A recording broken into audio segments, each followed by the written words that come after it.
The lake was calm again. Too calm. Not a ripple. Not a sound. Just the stillness. That made her feel like something was waiting. She hadn't slept. Not really. She closed her eyes. But the scratching came back. Now, it was under the floorboards. And sometimes, inside her head. She moved differently now. Quieter. Always listening. As if she might hear the house breathe. And one morning, she did. A slow, steady inhale. From beneath the floor. As if the wood itself was alive. She dropped her mug. It shattered. But the sound didn't echo. It was swallowed. Just like her scream had been in the tunnel. That's when she found the photo. Old. Bent at the edges. Wedged between the floorboards. A woman. Standing where she was. Same porch. Same house. But the woman's eyes were blacked out. Burnt. Like someone tried to erase her.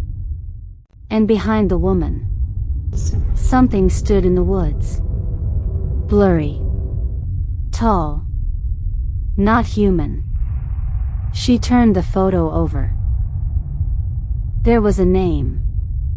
Faded ink. E. Voss. And underneath it, a single line, scrawled in red. Do not listen when it calls. But it had been calling. Soft at first. Low. Whispers from the vents. From the fireplace. From under the bed. That night, the scratching changed. It wasn't claws. It was fingers. Long. Dragging. Like something was trying to crawl out. She followed the sound. Downstairs. Barefoot. Afraid to breathe. The basement door was open. She never left it open. There was something wet on the stairs. Thick. Sticky. Like oil and blood. She stepped in it. Didn't scream. Couldn't. Because she heard a voice. From below. Low. Guttural. Male. But not right. You brought us here. She froze. It wasn't her voice. But it spoke from inside her head. Her body moved without her. One step. Then another. Toward the basement. She whispered to herself. Wake up, please, wake up. But she wasn't dreaming. She was remembering. She stepped into the basement. The light didn't follow. The door stayed open behind her, but she already knew it would vanish once she looked away. The stairs creaked like bones giving out. She held the railing, though it pulsed beneath her hand. Breathing. Always breathing. At the bottom, the air was thick. Like walking through breath. Warm. Rotten. Alive. She saw it then. The outline. A shape in the wall. Not a door, not anymore. It had veins. It pulsed with light. And just beneath the skin of stone, something moved. She whispered, please. But she didn't know who she was begging. A voice answered anyway. Not from the wall. From inside her. A voice she didn't recognize. But it used her mouth. She opened it. Hurry, let us through. And then she woke up. In bed. Morning sun bleeding through the window. Birdsong outside. The lake, calm again. She almost believed it was over. Until she saw the photo again. Lying on her pillow. The burned out eyes were missing entirely now. Scratched away. The red writing on the back had changed.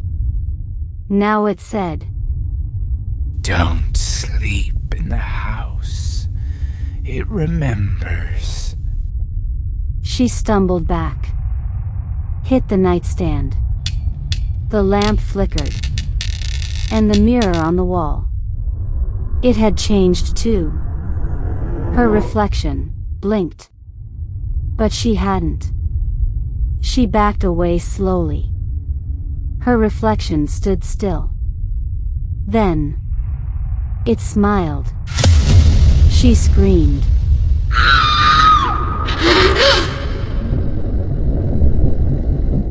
When she opened her eyes again, she was in the hallway. But not the one from her house. The walls were stone. The air, damp. And the sound, the scratching. It was right beside her. Not distant. Not faint. It was breathing against her ear. She turned. Nothing. The hallway stretched on. Twisting. Impossible. She walked. Not because she wanted to. Because her feet moved without her. She tried to stop. But the hallway didn't care. Then she saw them. Etchings on the walls. Symbols. Faces. Hands. Claw marks. Teeth. And names. Hundreds. Thousands. All carved into stone. And in the center, one name glowed. E. Voss. The woman from the photo. Her name was pulsing. Dripping. And then it changed. The letters twisted. Formed something new. Her name. Her real name. She wasn't dreaming. She wasn't awake. She was remembering the things this house buried. And the scratching was getting louder. She ran. Didn't know where. Didn't know why. Just knew the air behind her was wrong now. Thick with breath. Like something enormous was just waking up. And it was hungry. The tunnel curved. Downward. Always down. She tried not to look at the walls. They pulsed, like they were watching her. Veins, moving beneath stone. Shadows blinking in and out. Then, a room. Circular. Carved deep into the earth. In the center, a pit. Stone rimmed. Black inside. Endless. She stepped closer. Something was written around the edge. A language she didn't know. But her mouth began whispering it anyway.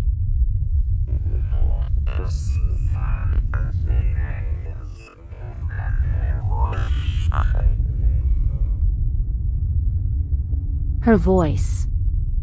Not her own. Words she couldn't stop. Couldn't understand. The moment she finished, the pit breathed. Air hit her like a wall. Hot. Wet. And from the black, a hand. Long. Bent. Jointed wrong. It reached up. Not toward her. Into her. She couldn't move. Couldn't scream. Its fingers slid through her skin like smoke. Flesh didn't matter down here. Not to it. She saw flashes. Visions. The lake, frozen. Bodies below. Eyes open. Mouths full of dirt. She saw herself. Standing in the living room. But not as she was. As something else. Eyes black. Mouth twitching. She saw the red door. Not behind her. Inside her. And she heard it again. The voice. Not a warning this time. A command. Let us through. The pit pulsed. She fell to her knees. Sobbing. Bleeding from her nose. Her ears. The floor was shaking now. And the scratching. The scratching was no longer distant. It was all around her.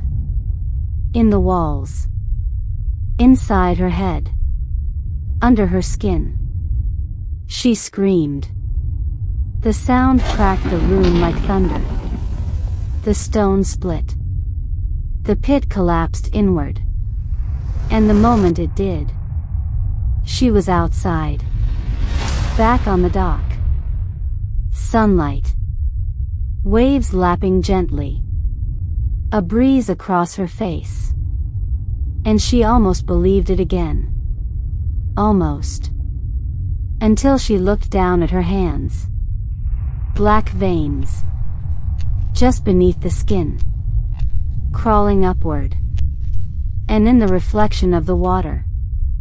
Her eyes weren't hers anymore. They were red. Glowing. Scratched hollow. She stumbled back from the edge of the dock. Clutching her arms. Trying to breathe. But her chest was tight. Like something was coiled inside her. Sleeping. Barely. The house behind her was quiet again. Peaceful. Too peaceful. She turned. The door was open. She hadn't left it that way. Not this time. The floor creaked as she stepped inside. Each step louder than it should have been. Echoing in a house that suddenly felt hollow. Furniture was there. But the walls were wrong. The paint was peeling backwards. Time unraveling itself. Pictures on the walls showed people she'd never met. Families that never lived here. Eyes scratched out in every frame. And the red door? It was upstairs now. Standing at the end of the hall. Waiting. It shouldn't have been there. But it always found her. She approached. Her body felt like it wasn't hers anymore. Heavy. Like she was pulling something with her. Something inside her bones. The door pulsed again. Not like before. Now. It breathed with her. She didn't try to open it. She knew it didn't matter. It would open when it was ready. Instead, she stood in front of it. Hands shaking. And behind her, the mirror. Same cracked glass. Same frame. But this time, she was already inside it. Watching herself. Standing there. Not blinking. Not moving. And beside her reflection. A figure. Tall. Smiling with teeth too many and too sharp. Its hand rested on her shoulder. Then she heard footsteps. Not hers. Coming up the stairs. She turned. But no one was there. Then a whisper, close to her ear. Thank you. The red door creaked. Just slightly. enough to let out a sliver of darkness. It spilled across the hallway like smoke, climbing the walls, clinging to the ceiling. Then it rushed inside her. She screamed, body lifted from the floor, twisting, head thrown back. Her mouth opened, and something else screamed out. Not her voice. It's... The door swung wide, and from inside, the scratching spilled out. Dozens of them. Shadows with claws. Limbs that bent wrong. Eyes that didn't blink. They crawled over the walls, the ceiling, into her, into the house, and beneath the floorboards. The earth shook. The lake outside rippled. Something deeper than the scratching was coming. Older, hungrier, awake. And it knew her name now. Back outside, the lake was still. The trees didn't move. Not even the wind dared return. And from the windows of the house, red light flickered. Dim. Beckoning. The door creaked again, waiting for someone new. The scratching never ends. It waits. It watches. It spreads. And now, it's beneath us all. Subscribe if you still think you're alone.